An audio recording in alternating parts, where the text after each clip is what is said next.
Hi everyone, welcome back to the channel. In today's video, I'm going to show you how to find out what country your iPhone came from, or in other words, its country of origin. It's a simple process, and I'll guide you through it step by step. So let's get started. First, open the Settings app on your iPhone. Then scroll down and tap on General, and after that, select About. In the About section, you'll find something called the model number.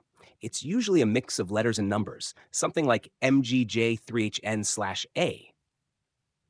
Now, here's the important part. Pay close attention to the characters just before the / in the model number. These letters are known as regional codes, and they indicate the intended destination for your iPhone. To understand what your code means, simply open your web browser and search for iPhone Regional Codes List.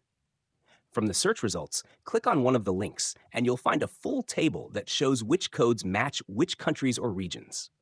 For example, if your model ends in LLL, it means the iPhone was made for the United States. If it ends in B, it's for the United Kingdom or Ireland. AJ stands for Japan, and HN stands for India.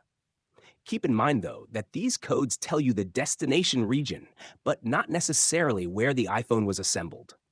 Most iPhones are physically assembled in China, India, or Vietnam, and sometimes you can also find this information printed directly on the box. And that's it for today's video. If you have any questions or need help checking your model number, feel free to drop a comment below. Don't forget to like this video and subscribe to the channel for more easy tech tips and tutorials.